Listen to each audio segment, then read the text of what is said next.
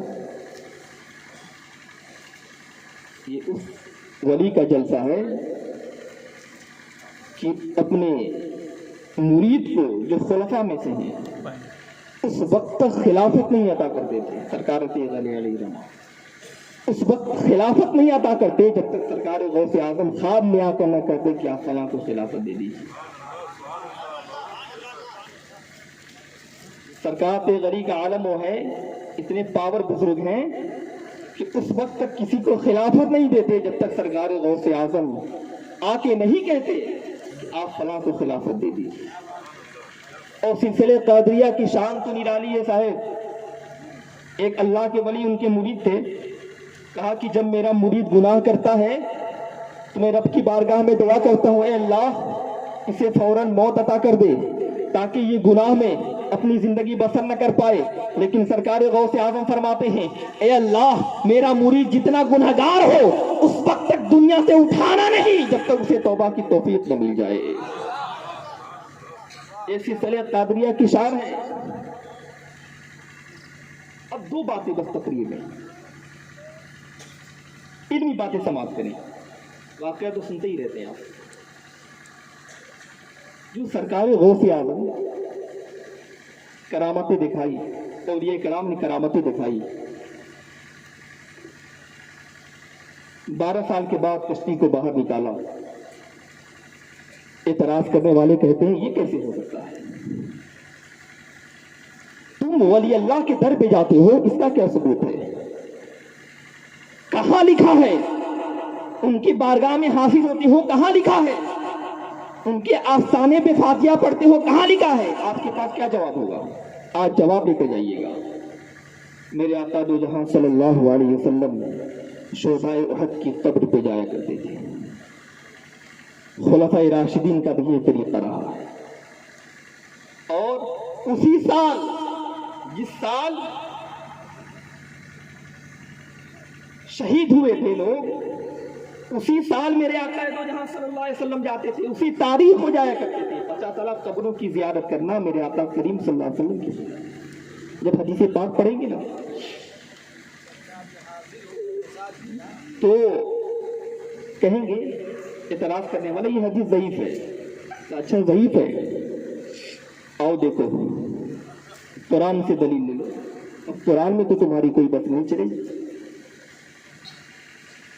جب حضرت زکریا علیہ السلام حضرت مریم کی بارگاہ میں حاضر ہوتے ہیں تو قرآن کہتا ہے کلما دخل علیہا زکریا المحراب، کہ جب حضرت زکریا علیہ السلام محراب میں داخل ہوئے، وجد عندها رزقا، جب وہاں رزق پایا، مفسرین فرماتے ہیں وہ رزق کیا تھا؟ گرمی کے موسم میں سردی کا پھل، سردی کے موسم میں گرمی کا پھل۔ تو کہا قالت یا مریم انا لکی ھذا، اے مریم یہ کہاں سے؟ حضرت مریم کہنے لگی قالت هو من عند اللہ، یہ میرے رب کی جانب سے ہے۔ ان اللہ یرزق من یشاء بغیر حساب، بے شک اللہ جسے رزق عطا کرتا ہے بے حساب عطا کرتا ہے۔ جب حضرت زکریا علیہ السلام نے دیکھا، توجہ چاہوں گا حضرات، کہ جب دیکھا کہ اللہ تبارک و تعالیٰ گرمی کے موسم میں سردی کا پھل، سردی کے موسم میں گرمی کا پھل عطا کر رہا ہے، اسی محراب میں کھڑے ہو جاتے ہیں اور دعا کے لیے ہاتھ اٹھا دیتے ہیں۔ قرآن کہتا ہے ہنالک دعا زکریا ربہ قال ربی ھب لی من لدنک ذریۃ طیبہ انک سمیع الدعاء، نادته الملائکۃ وهو قائم یصلی فی المحراب ان اللہ یبشرک بیحییٰ مصدقا بکلمۃ من اللہ وسیدا وحسورا ونبیا من الصالحین۔ اسی محراب پہ کھڑے ہو کر جب دعا کرتے ہیں اللہ تبارک و تعالیٰ کی بارگاہ میں، پروردگار جب تو سردی کے موسم میں گرمی کا پھل، گرمی کے موسم میں سردی کا پھل عطا کر سکتا ہے، مجھے بھی ایک اولاد عطا فرماتے۔ اللہ انہیں ایک اولاد عطا فرمایا۔ اسی جگہ پر کھڑے ہو کر جب ایک نبی دعا کر رہے ہیں، اللہ انہیں اولاد عطا فرما رہا ہے۔ جب نبی ولی کے جگہ پر کھڑے ہو کر دعا کرے تو کیا ایک عام انسان ولی کی جگہ پر کھڑے ہو کر دعا کرے گا تو کیسے نہیں دعائیں مقبول ہو سکتی؟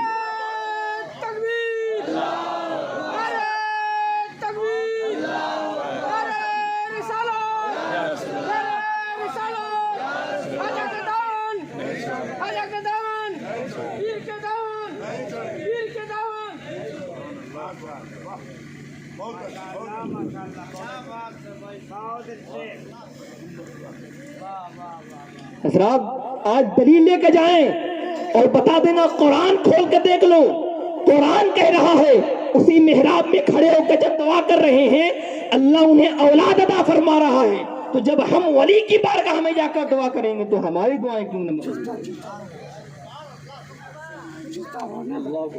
ذرا سوچیے، اب کرامتیں جو ہوتی ہیں نا ہمارے اولیاء کرام کی، ان کے علماء کی اگر کوئی بات آ جائے تو فوراً کرامت سے مشابہ کرتے ہیں، لیکن ہمارے اولیاء کرام کی کرامت آ جائے اور کہا جائے کہ سرکار غوث اعظم نے 12 سال کے بعد کشتی کو باہر نکالا، دولہے کو باہر نکالا، باراتی، یہ کیسے ہو سکتا ہے؟ ہم کہیں کہ غوث اعظم نے مردے کو زندہ کر دیا، اعتراض کرتے ہیں یہ کیسے ہو سکتا ہے؟ انہیں بھی دلیل لے کر جائیے گا۔ پہلے ایک نقطے کی بات بتاتا ہوں کہ اللہ کے ولی جو عطا کرتے ہیں صاحب اپنی طرف سے نہیں بلکہ اللہ کی عطا سے عطا کرتے ہیں۔ جب ہم اللہ کی عطا سے مانیں گے نا تو کوئی اعتراض نہیں، ان کا ذات کچھ نہیں ہے، ذاتی معاملہ کوئی نہیں، بلکہ اللہ کی عطا سے وہ عطا کر رہے ہیں۔ اب دیکھیے، آئیے کلام پاک میں حضرت سلیمان علیہ السلام، پارہ نمبر 19 سورہ نمل، اٹھا کے دیکھ لیجئے گا۔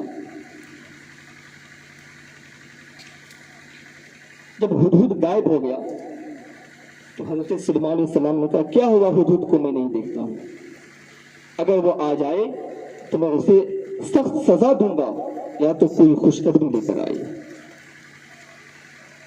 ہدہد آیا، آنے کے بعد کہا میں نے ایک بلقیس نام کی عورت کا تخت دیکھا ہے، بہت شاندار وہ تخت ہے، بہت بڑا ہے۔ تو حضرت سلیمان علیہ السلام نے کہا، وہاں جنات تمام لوگ موجود تھے، تو کہا کیا ہے کوئی ایسا آدمی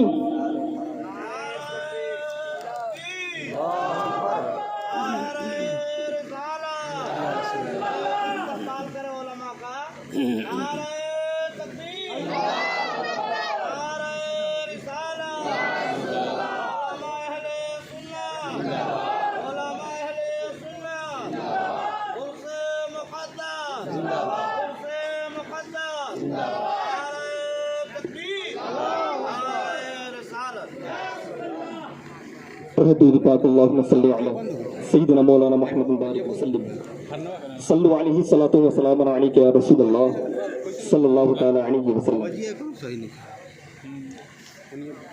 حضرت سلیمان علیہ السلام نے کہا میری مجلس میں ایسا کوئی ہے جو بلقیس کے تخت کو فوراً لا دے؟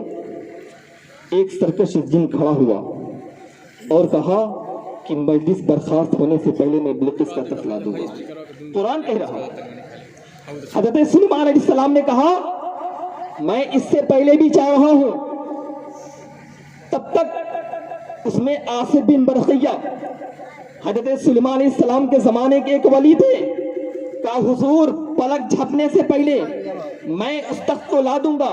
قرآن کہتا ہے قال الذي عنده علم من الكتاب انا آتيك به قبل ان يرتد اليك طرفك فلما رآه مستقرا عنده قال هذا من فضل ربي۔ جب اس تخت کو پلک جھپنے سے پہلے آصف بن برقیہ نے جب لا دیا تو سلیمان علیہ السلام نے کہا یہ میرے رب کا فضل ہے۔ بتانے کا مقصد یہ ہے کہ جب حضرت سلیمان علیہ السلام کے زمانے کا ولی مجلس برخاست ہونے سے پہلے نہیں، پلک جھپنے سے پہلے ہزاروں میل بلقیس کے تخت کو واپس کر سکتا ہے، تو پھر میرا غوث امت محمدیہ میں 12 سال کے بعد کشتی کو باہر کیوں نہیں کر سکتا؟ پھر باہر کیوں نہیں کر سکتا؟ تو آج جب جا رہے ہیں تو دلیل لے کر جائیے گا، ایسے نہ جائیے گا، انہیں بتا دیجیے گا کہ ہم جو کام کرتے ہیں وہ شرف مصطفیٰ کی نظر میں کیا کرتے ہیں. درود پاک پڑھیں. اللہم صلی علی سیدنا مولانا محمد بارک وسلم صلی اللہ علیہ صلاۃ و سلام علیک یا رسول اللہ صلی اللہ تعالی علیہ وسلم. یہ مہینہ کیا رمضان شریف کا ہے. بس ایک واقعہ سماعت کر لیں, اس کے بعد تقریر ختم ہو. انشاءاللہ پھر کبھی موقع ملا تو خطاب کروں گا. سرکار غوث اعظم کے زمانے میں ایک شخص تھا جو چوری کیا کرتا تھا. سرکار غوث اعظم کی بارگاہ میں آیا اور کہا, حضور میں آپ سے مرید ہونا چاہتا ہوں. حضور میں آپ سے مرید ہونا چاہتا ہوں, لیکن میری 2 شرط ہے. پہلی شرط کہ میں چوری کرنا کبھی نہیں چھوڑوں گا. دوسری شرط یہ ہے کہ میں کبھی نماز نہیں پڑھوں گا. سرکار غوث اعظم نے کہا, استغفر اللہ لا حول ولا قوت الا باللہ. کیسی بات کرتے ہیں؟ کہا یہ دربار غوث اعظم ہے. سرکار آپ نے تو چوروں کو قطب بنایا ہے, آپ کو مرید کرنا ہی ہوگا.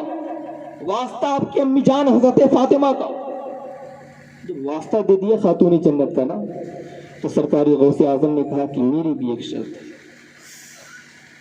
میری بھی ایک شرط ہے کہ جب نماز کا وقت ہو جائے تم اذان کہہ دینا. جب بھی اذان کا ٹائم ہو جائے, وقت ہو جائے, تم اذان دے دیا کرنا. کہا آپ میری 2 شرطیں مان لیں, آپ کی 1000 شرطیں ماننے کے لیے تیار ہوں.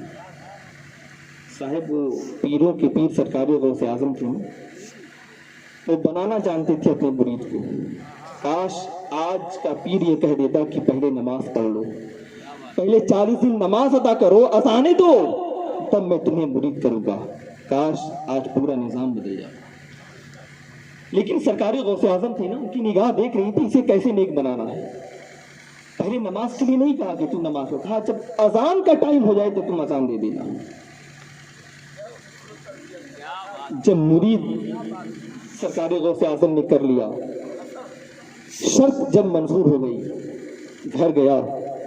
گھر جانے کے بعد جب بھی اذان کا ٹائم ہوتا اذان دے رہا تھا. اذان پہ اذان, اذان پہ اذان. بیوی نے کہا, میاں لگاتار 3 دن سے اذان دے رہے ہو, نماز کب پڑھو گے؟ تم نماز کب پڑھو گے؟ گھر میں کھانے کے لیے کچھ نہیں ہے, گھر میں کھانے کے لیے کچھ نہیں ہے. کہا وہی تو سوچ رہا ہوں, کون سا ایسا وقت نکالوں کہ چوری کروں اور میری اذان کا سنوں. چوری کروں, اذان دینا نہ چھوڑوں, کیونکہ میں نے سرکار غوث اعظم سے وعدہ کر لیا. واقعہ بیان کرنا مقصد نہیں ہے حضرات.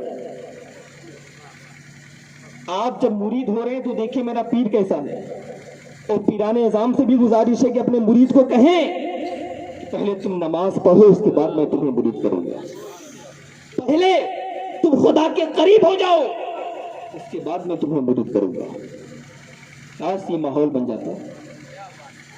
اب اذان پہ جب 3 دن لگاتار ہو گیا نا, تو کہا ایک وقت نکالتا ہوں رات کے 11 بجے, اور 4 بجے اذان ہونے سے پہلے پہلے میں فوراً اپنے گھر آ جاؤں گا. میری اذان قضا نہ ہوگی, کیونکہ میں نے سرکار غوث اعظم سے شرط رکھی ہے کہ اذان کبھی نہیں چھوڑوں گا. رات کے 11 بجے ایک رئیس آدمی کے گھر ڈاکہ ڈالا. گھر میں جب داخل ہوا, اشرفیہ تھی, ہیرے جواہرات تھے, بوریے میں بھرنے لگا. اتنا مال تھا کہ لالچ میں پڑ گیا. تب تک ادھر بغداد کی سرزمین سے کوئی مؤذن نے اذان دے دی. مؤذن نے اذان دے دی. جب اذان دے دی تو خیال ہے, ارے میں نے تو سرکار غوث اعظم سے وعدہ کیا ہے, اب عشق تھا سرکار غوث اعظم سے, اسی گھر میں اب اذان دینا شروع کر دیتا ہے. اللہ اکبر کی صدائیں بلند کرنا شروع کر دیتا ہے. جب شروع کرتا ہے تو سارے گھر کے لوگ بیدار ہو جاتے ہیں. سارے گھر کے لوگ بیدار ہو جاتے ہیں. جب بیدار ہو جاتے ہیں تو خوشی کی انتہا نہ تھی. گھر کے لوگوں نے سمجھا کہ آج میرے گھر میں ایک ولی کی آمد ہو چکی ہے، آج میرے گھر میں ایک ولی کی آمد ہو گئی ہے۔ اب لوٹا لے کے فوراً اس کی بارگاہ میں حضرت جلدی سے وضو کیے، نماز ادا کیے۔ کہا دماغ تو خراب نہیں تمہارا، میں چور ہوں، اللہ کا ولی نہیں۔ گھر کے لوگ کہنے لگے تم چور نہیں بلکہ تمہاری آنکھوں میں کسی شیخ کا عکس نظر آ رہا ہے، بلکہ تمہاری پیشانی پہ کسی کی ولایت کی لکیروں نے قبضہ کر لیا ہے۔ تم چور نہیں بلکہ تم اللہ کے نیک بندے معلوم ہو رہے ہیں۔ اب وہ گریہ زاری پہ گریہ زاری کر رہا ہے، گریہ زاری پہ گریہ زاری کر، نہیں، پہلے آپ کو نماز پڑھانی پڑے گی، مجھے نماز پڑھانی ہوگی آپ کو۔ اب سورج بھی نکلنے والا تھا، اب کیا نہ کرتا بھائی، آدمی پھنسا تھا۔ فوراً وضو کیا، وضو کرنے کے بعد جب بیٹھا نماز پڑھایا، نماز پڑھانے کے بعد جب سلام پھیرا تو کیا دیکھا، پوری صفیں بھری ہوئی ہیں، کوئی اس کے ہاتھوں کو بوسہ دے رہا ہے، اس کے قدم کو چوم رہا ہے۔ وہاں سے اٹھا اور کہا جہاں سامان چور کیا، کہا دیکھو یہ تمہارا ہی سامان ہے۔ گھر کے لوگوں نے کہا حضرت کیا چور بھی گھر میں اذان دے سکتا ہے؟ کیا چور بھی گھر میں اذان دے سکتا ہے؟ حضرت آپ کی جزو انکساری ہے۔ وہاں محلہ بابو شیخ میں سرکار غوث اعظم اپنے مریدوں کے ساتھ بیٹھ کر مسکرا رہے ہیں۔ کہا کہ میں اس کی ایک مان کر نہ پھنسا، میں اس کی دو مان کر نہ پھنسا، میری ایک مان کر یہ پھنس گیا ہے۔ ادھر یہ آدمی اپنا ہاتھ جوڑتا ہے، محلہ بابو شیخ کی طرف کھڑا ہو جاتا ہے اور کہتا ہے مان گیا سرکار غوث اعظم، مان گیا۔ ارے جب ایک وقت نماز ادا کی پورا گھر میری قدم بوسی کر رہا ہے، جب پانچ وقت نماز ادا کروں گا تو پورا بغداد میری عزت کرے گا۔